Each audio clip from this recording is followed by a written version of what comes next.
जय हिंद दोस्तों, स्वागत है आपका चल पे की बड़ी खबर के साथ आपके सामने मौजूद। यहाँ पर चलेंगे सबसे पहले बड़ी अपडेट में आपको बताएंगे दोस्तों, पांचों राज्यों के चुनाव को लेकर भारत के सबसे मशहूर साइकोलॉजिस्ट यानी सर्वे करने वाले योगेंद्र यादव की ओर से बड़ी जानकारी दी गई है। बताएंगे आपको किस राज्य के अंदर वो किसकी सरकार बना रहे हैं और राजस्थान को लेकर उन्होंने चौंकाने वाला दावा किया है। एक एक करके चलेंगे सभी बड़ी अपडेट की तरफ, लेकिन उससे पहले अगर आप भी मानते हैं कि राजस्थान के जनता ने रिवाज बदलने के लिए जबरदस्त तरीके से वोट डाला है तो इस वीडियो को लाइक करके लाल बटन दबाकर चैनल को सब्सक्राइब करके बेल आइकन दबाकर कमेंट बॉक्स में जय हिंद जय भारत जरूर लिखेगा। दोस्तों चलते हैं सबसे पहले और बड़ी अपडेट की तरफ, जहां पर 5 राज्यों के विधानसभा चुनाव में से 4 राज्यों के विधानसभा चुनाव हो चुके हैं। मध्य प्रदेश, छत्तीसगढ़, राजस्थान और मिजोरम के अंदर वोट डाले जा चुके हैं। दोस्तों तेलंगाना में 30 तारीख को वोट डालेंगे और इस बीच मशहूर साइकोलॉजिस्ट योगेंद्र यादव जो अमूमन एग्जैक्ट सर्वे देते हैं, उनकी ओर से इस पूरे मामले को लेकर जानकारी दी गई है। 5 राज्यों के चुनाव को लेकर उनका मानना है कि मध्य प्रदेश के अंदर कांग्रेस पार्टी आसानी से चुनाव जीत जाएगी। छत्तीसगढ़ भी कांग्रेस पार्टी के हाथ में आसानी से चला जाएगा। तेलंगाना की बात करें तो वो कहते हैं कि तेलंगाना में कांग्रेस पार्टी की हवा नहीं चल रही है बल्कि आंधी आई हुई है और एक तरफा जीत कांग्रेस पार्टी तेलंगाना में जीतने जा रही है। मिजोरम के चुनाव को लेकर उनका मानना है कि इस बार हंग असेंबली रहने वाली है, यानी 3 अलग अलग पार्टियों को अलग अलग तरीके के वोट मिलेंगे, यानी 2 पार्टियां मिलकर सरकार बना पाएगी, कोई अकेले सरकार नहीं बना पाएगा। इसमें कांग्रेस पार्टी की भूमिका भी काफी ज्यादा है। वर्तमान सत्ताधारी पार्टी और नई नई पार्टी जो बनी है उनको 33% के आसपास सीटें मिल सकती है, यानी ट्राई कॉर्नर कॉन्टेस्ट है मिजोरम के अंदर। अगर सत्ताधारी दल के खिलाफ कांग्रेस पार्टी और एक और जो नई पार्टी बनी है आपस में एक हो जाए तो मिजोरम के अंदर भी कांग्रेस पार्टी की सरकार बन सकती है। लेकिन सबसे बड़ी बात जो मशहूर साइकोलॉजिस्ट योगेंद्र यादव ने कही है दोस्तों, वो राजस्थान को लेकर कही है। राजस्थान को लेकर उनका कहना है कि राजस्थान में कोई सी भी पार्टी 101 का आंकड़ा छू सकती है, यानी हंग असेंबली होने वाला है। किसी को भी बहुमत नहीं मिलेगा, तोड़ फोड़ जोड़ करके 101 का आंकड़ा प्राप्त किया जा सकता है। उनका मानना है कि इस बार निर्दलीय और तीसरा मोर्चा जबरदस्त परफॉर्मेंस राजस्थान के अंदर दे रहा है, जिसमें हनुमान बेनीवाल की party, BSP party, Samajwadi party और कुछ सीटों पर ट्राइबल पार्टी जोर दिखा रही है और यही बड़ा कारण है कि इस बार त्रिकोणीय मुकाबला होता जा रहा है। दरअसल दोस्तों पिछली बार भी 15 के आसपास सीटें आदर्श पार्टी के लोग ले गए थे और यही बड़ा कारण है कि कांग्रेस पार्टी बहुमत के थोड़ा आगे ही पहुंच पाई थी। और इस बार भी माना जा रहा है कि जिस तरीके के समीकरण सामने आए हैं और योगेंद्र यादव ने दावा किया है किसी को भी बहुमत नहीं मिलेगा। दरअसल दोस्तों वरिष्ठ पत्रकारों की ओर से भी कहीं ना कहीं इसी तरीके के संकेत दिए जा रहे हैं कि बीजेपी बमुश्किल बहुमत का आंकड़ा प्राप्त कर पाएगी या फिर बीजेपी का आंकड़ा बहुमत से नीचे रहेगा। देखते हैं त्रिकोणीय मुकाबला होने में किसकी सरकार बनती है। आप लोग योगेंद्र यादव की इस टिप्पणी पर क्या कुछ राय देना चाहते हैं लिखकर जरूर बताएगा। और छत्तीसगढ़ को लेकर उनका कहना है कि पिछली बार कांग्रेस पार्टी को 2/3 बहुमत मिला था, लेकिन इस बार सीटों का आंकड़ा कम होगा। लेकिन छत्तीसगढ़ में कांग्रेस पार्टी की सरकार मेजोरिटी से बनेगी, यानी 2/3 वाली सरकार नहीं बल्कि बहुमत से थोड़ी सीट ज्यादा वाली सरकार कांग्रेस पार्टी की बनेगी। लेकिन सरकार छत्तीसगढ़ में कांग्रेस पार्टी की बनने जा रही है। इसी के साथ में योगेंद्र यादव के द्वारा 5 राज्यों को लेकर की गई कमेंट पर दोस्तों आप लोग की जो भी राय है लिखकर जरूर बताएगा। इसी के साथ में तेलंगाना के सीएम केसीआर को बड़ा झटका लगा है। रायतू बंधु योजना पर चुनाव आयोग ने जबरदस्त एक्शन लिया है। तेलंगाना के विधानसभा चुनाव के लिए अब कुछ समय बचा हुआ है। बीजेपी, कांग्रेस पार्टी, बीआरएस सभी दलों की ओर से चुनाव प्रचार में पूरी ताकत झोंकी गई है। ऐसे समय में राज्य के मुख्यमंत्री केसीआर को एक और तगड़ा झटका लगा है। चुनाव आयोग ने राज्य के अंदर सरकारी योजना यानी रेतु बंधु योजना, जिसके तहत छोटे किसानों को पैसे पहुंचाए जाते हैं, ट्रांसफर किया जाता है, ये रोक राज्य सरकार के आदर्श आचार संहिता को लेकर लागू की गई है। यानी अब पैसा ट्रांसफर नहीं किया जा सकेगा। 30 तारीख तक चुनाव के बाद पैसा ट्रांसफर करने की इजाजत मिलेगी। चुनाव आयोग की ओर से जारी की गई जानकारी के मुताबिक तेलंगाना सरकार को रायतू बंधु योजना के तहत वित्तीय सहायता वितरित करने की अनुमति वापस ले ली गई है। चुनाव आयोग ने कहा कि रायतू बंधु योजना के तहत तब तक कोई वितरण नहीं किया जाएगा जब तक तेलंगाना के अंदर आदर्श आचार संहिता हट नहीं जाती है। चुनाव आयोग ने कुछ शर्तों के साथ रायतू बंधु योजना के तहत रबी फसलों के लिए किसानों को वित्तीय सहायता देने की अनुमति प्रदान की थी, लेकिन इसे वापस ले लिया गया है क्योंकि विपक्ष की ओर से मांग की गई थी कि ऐसी योजनाएं जिसमें पैसा ट्रांसफर किया जा रहा है इससे वोट प्रभावित हो सकते हैं। साथ साथ राजस्थान के अंदर चुनाव के बाद अब कांग्रेस पार्टी ने बागियों पर बड़ा एक्शन लिया है। चुनाव में प्रदेश की 4 विधानसभा सीट पर पार्टी के अधिकृत प्रत्याशी के खिलाफ काम करने वाले भादरा ग्रामीण ब्लॉक कांग्रेस कमेटी की अध्यक्ष राजेश्वरी गोस्वामी और शेर सिंह गोस्वामी को 6 साल के लिए पार्टी से प्राथमिक सदस्यता से निष्कासित कर दिया गया है। वहीं पर इस तरह जयपुर के मालवीय नगर विधानसभा से कांग्रेस पार्टी के प्रत्याशी अर्चना शर्मा की खिलाफत करने के आरोप के चलते पीसीसी के विचार विभाग के पूर्व संयोजक वेद प्रकाश शर्मा,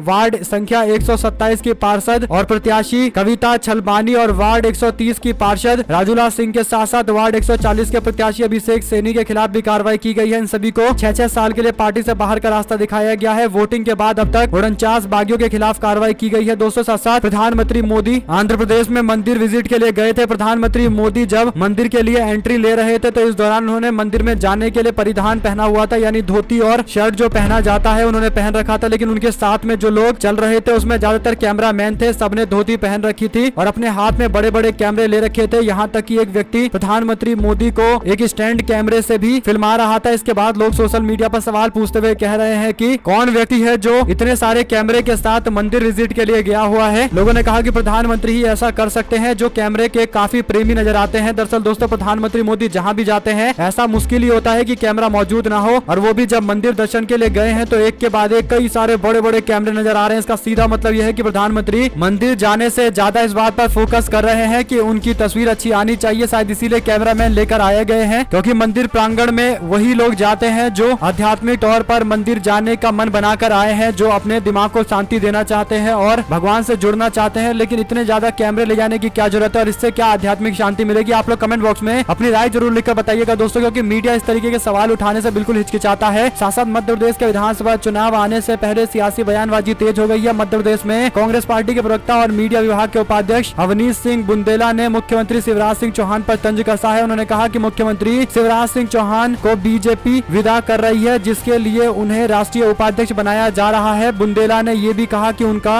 नियुक्ति पत्र प्रधानमंत्री और अमित शाह ने तैयार कर लिया है, जो उन्हें चुनाव परिणाम आने के बाद 4 दिसंबर को सौंप दिया जाएगा। बता दें कि मध्य प्रदेश में 17 नवंबर को विधानसभा चुनाव के लिए मतदान हुए थे, जिसकी मतगणना 3 दिसंबर को होनी है, और उससे पहले शिवराज सिंह चौहान को भारतीय जनता पार्टी राष्ट्रीय उपाध्यक्ष बनाकर अलग थलग कर सकती है। इस तरीके की जानकारी और दावा कांग्रेस पार्टी के नेता की ओर से किया गया है। साथ बारिश में भीगते हुए एक बार फिर से 83 साल के शरद पवार भाषण देते दिखाई दिए। दोस्तों, नवी मुंबई के अंदर पार्टी के कार्यक्रम के दौरान जोरदार बारिश होने लगी, लेकिन शरद पवार अपना भाषण बंद नहीं किए और लगातार भाषण देते रहे। उनके इस अंदाज को 2019 के उस तस्वीर से जोड़कर देखा जा रहा है जिसमें पवार बारिश में भीगकर भाषण दे रहे हैं और पार्टी कार्यकर्ताओं को संबोधित कर रहे हैं, जिसके बाद जनता ने बम्पर तरीके से शरद पवार की पार्टी को वोट दिया था और बाद में शरद पवार ने महाविकास अघाड़ी गठबंधन बनाकर सरकार भी बना ली थी। लेकिन आपको पता है कि कैसे सरकार गिरवाई गई। साथ साथ तेलंगाना चुनाव से पहले कांग्रेस पार्टी का बड़ा कुनबा मजबूत और ज्यादा हो गया है। पूर्व टीडीपी के नेता दिव्यवानी पार्टी में शामिल हो गए हैं। दिव्यवानी पिछले साल टीडीपी से इस्तीफा देने से के बाद राजनीति से दूर हो गए थे। हालांकि वो तेलंगाना विधानसभा चुनाव से ठीक एक सप्ताह पहले सक्रिय हो गए हैं। चुनाव में कांग्रेस और सत्ताधारी बीआरएस पार्टी के बीच में सीधी टक्कर मानी जा रही है और ऐसे में कांग्रेस पार्टी के लिए बड़ी ज्वाइनिंग है। आप लोग कमेंट बॉक्स में अपनी राय जरूर लिखकर बताएगा। साथ साथ दोस्तों, तेलंगाना के अंदर कांग्रेस पार्टी ने अपनी पूरी फौज उतार दी है। मल्लिकार्जुन खड़गे से लेकर प्रियंका गांधी, राहुल गांधी, तमाम बड़े नेता प्रचार कर रहे हैं और ऐसे में युवाओं को भी मैदान में उतारा गया है। जो बड़ी जानकारी आ रही है उसके अनुसार राजस्थान में चुनाव खत्म होने के बाद सचिन पायलट तेलंगाना में पार्टी के लिए प्रचार कर रहे हैं। उनके साथ कन्हैया कुमार भी जबरदस्त तरीके से कैंपेनिंग कर रहे हैं। इन नेताओं के सामने आने से ये बात तय है कि युवा और ज्यादा कांग्रेस पार्टी से कनेक्ट करेंगे और जुड़ने का प्रयास करेंगे। कन्हैया कुमार के भाषणों में काफी ज्यादा भीड़ देखने को मिल रही है। दोस्तों, सचिन पायलट भी काफी ज्यादा भीड़ इकट्ठा कर रहे हैं। साथ साथ पश्चिम बंगाल के दार्जिलिंग, कलिम्पोंग और कुर्सियांग की पहाड़ियों के प्रभावशाली नेता विनय तमांग रविवार को राज्य कांग्रेस के अध्यक्ष अधीर रंजन चौधरी की उपस्थिति में कांग्रेस पार्टी में शामिल हो गए हैं। चौधरी ने रविवार दोपहर कलिम्पोंग टाउन हॉल में एक रंगारंग कार्यक्रम में तवांग को कांग्रेस पार्टी का झंडा थमाकर पार्टी में शामिल कराया है। इसे पहाड़ी क्षेत्र में तृणमूल कांग्रेस के लिए बड़ा झटका कहा जा सकता है, क्योंकि तमांग टीएमसी के वरिष्ठ नेता है। तमांग ने कहा कि मैंने 3 बार दार्जिलिंग लोकसभा से बीजेपी की जीत सुनिश्चित करने में योगदान दिया, लेकिन बीजेपी ने पहाड़ियों के लिए कुछ नहीं किया। बाद में मैं टीएमसी में शामिल हो गया, लेकिन राज्य की सत्तारूढ़ पार्टी ने भी पहाड़ियों के लिए कुछ नहीं किया, इसलिए अब मैं कांग्रेस पार्टी में शामिल हो गया हूं। मुझे उम्मीद है कि मुझे देश की सबसे पुरानी पार्टी में पहाड़ी लोगों की सेवा करने का मौका मिलेगा। विभिन्न राजनीतिक ताकतों के साथ तवांग के राजनीतिक करियर की ये चौथी पारी है। अपने शुरुआती दिनों में वह गोरखा जनमुक्ति मोर्चा के सुप्रीमो बिमल गुरुंग के करीबी विश्वास पात्र माने जाते थे और इसके बाद वो अलग हो गए। हालांकि दोस्तों, पूरे दार्जिलिंग की राजनीति एक अलग तरीके की है। यहाँ पर भारतीय जनता पार्टी का लोकसभा का कैंडिडेट चुनाव जीत कर आता है, बल्कि पूरे बंगाल में इस तरीके की स्थिति नहीं है जैसा दार्जिलिंग और पहाड़ी क्षेत्र में है। और क्योंकि कांग्रेस पार्टी में गोरखा जन मुक्ति मोर्चा के पूर्व नेता शामिल हुए हैं, तो कहा जा सकता है कि दार्जिलिंग की सीट पर कांग्रेस पार्टी एक मजबूत दावेदारी अगले आने वाले चुनाव में ठोकने जा रही है। साथ साथ जीतू पटवारी का बड़ा आरोप, बोले शिवराज ने तोमर का वीडियो वायरल कर भ्रष्टाचारियों को एक्सपोज किया है। प्रदेश के पूर्व मंत्री जीतू पटवारी ने शिवराज सिंह चौहान पर बड़ा आरोप लगाते हुए कहा कि मैं आपका धन्यवाद देना चाहता हूं, आपने नरेंद्र सिंह तोमर के बेटे का वीडियो वायरल करा दिया जिसमें करोड़ों रुपए के नशे की खेती की बात हो रही है। आपने इन भ्रष्टाचारियों को एक्सपोज कर दिया है। मध्य प्रदेश विधानसभा चुनाव की 3 दिसंबर को मतगणना से पहले सभी राजनीतिक दल अपनी अपनी सरकार बनाने का दावा कर रहे हैं। शिवराज सिंह चौहान का धन्यवाद करते हुए निशाना साधा गया है। दोस्तों, आपको बता दें कि आरोप लगाए जा रहे हैं कि नरेंद्र सिंह तोमर के बेटे का जो वीडियो वायरल हुआ है उसमें शिवराज सिंह चौहान का हाथ है। आप लोग कमेंट बॉक्स में अपनी राय जरूर लिख के बताएगा क्या इस तरीके की थ्योरी को स्वीकार की जानी चाहिए। साथ साथ राजस्थान के अंदर लगभग 75.05% का मतदान हुआ है। अंतिम आंकड़े इलेक्शन कमीशन ऑफ इंडिया की ओर से जारी किए गए हैं। इसी के साथ में दोस्तों हॉट सीट है तिजारा की, जहां पर राजस्थान में सबसे ज्यादा वोट पड़े हैं 80% के आसपास यहाँ पर वोट डले हैं। हवा महल सीट पर लगभग 70% के आसपास वोट पड़े हैं। टोंक विधानसभा में 68% के आसपास वोट पड़े हैं। कोटा उत्तर में 67% के आसपास वोट पड़े हैं। बड़ी बात यह है कि तिजारा सीट पर बम्पर वोटिंग हुई है। इसके पीछे बड़ा कारण यह है कि भारतीय जनता पार्टी ने यहाँ से सांसद बालक नाथ को मैदान में उतार रखा है, जबकि कांग्रेस पार्टी की ओर से इमरान खान को टिकट दिया गया था। इस सीट पर स्पष्ट तौर पर हिंदू मुस्लिम वोटों में ध्रुवीकरण हुआ है। जिस तरीके की बयानबाजी की गई थी कि ये इंडिया पाकिस्तान का मैच है, लाहौर भी देख रहा है, स्पष्ट तौर पर दोस्तों ध्रुवीकरण का ये असर है कि 80% के आसपास वोट पड़े हैं। कांग्रेस पार्टी के कैंडिडेट इमरान खान इससे पहले चुनाव जीते हुए हैं। इस बार बीजेपी ने सांसद बाबा बालक नाथ को मैदान में उतारा है। देखते हैं यहाँ के नतीजे किस तरीके के रहेंगे। दोस्तों जो भी अपडेट आएगी आप लगातार पहुंचाते रहेंगे। इसी के साथ में आपको बता दें टोंक विधानसभा जहां से डिप्टी सीएम रह चुके सचिन पायलट चुनावी मैदान में उतरे हुए हैं। यहाँ पर बीजेपी को लग रहा था कि कुछ बड़ा होगा, लेकिन भारतीय जनता पार्टी के उम्मीदवार ज्यादा वोट खींच नहीं पा रहे। पिछली बार की तुलना में यहाँ पर कम वोट पड़े हैं। इसका सीधा मतलब यह है कि जनता ने कहीं भी परिवर्तन के लिए वोट नहीं डाला है। नागौर सीट की बात करें तो कांग्रेस पार्टी की ओर से हरेंद्र मिर्धा और बीजेपी की ओर से उनकी भतीजी ज्योति मिर्धा के बीच की टक्कर है। ज्योति कांग्रेस पार्टी में हुआ करती थी, लेकिन अब बीजेपी में पहुंच गई है। मुकाबले में त्रिकोणीय स्थिति बन रही है। निर्दलीय प्रत्याशी हबीबुर रहमान जो कांग्रेस पार्टी और बीजेपी दोनों के टिकट पर यहाँ से विधायक रह चुके हैं। साथ साथ आपको बता दें क्या 7 साल बाद शराब बंदी का फैसला वापस लेने जा रहे हैं नीतीश कुमार। नए सर्वे के आदेश को लेकर अटकलें बिहार में तेज हो गई है। बिहार में शराब बंदी के मुद्दे को लेकर एक बार फिर से बहस छिड़ गई है। राज्य के मुख्यमंत्री नीतीश कुमार ने शराब पर एक नए सर्वे का आदेश दिया है। उनके आदेश नशा मुक्ति दिवस पर आयोजित एक सरकारी कार्यक्रम के दौरान नीतीश ने शराबबंदी को लेकर कई टिप्पणियां की है। उन्होंने सभी अधिकारी कर्मचारियों को नशे के खिलाफ लड़ाई लड़ने का संकल्प दिलाया है। बिहार में सबसे लंबे समय तक मुख्यमंत्री रहने वाले 70 साल के नीतीश कुमार ने अपने शुरुआती अनुभवों को याद करते हुए बताया कि आखिर क्यों उन्हें शराब से नफरत हो गई। उन्होंने बताया कि जहां मेरा बचपन बीता वहां लोग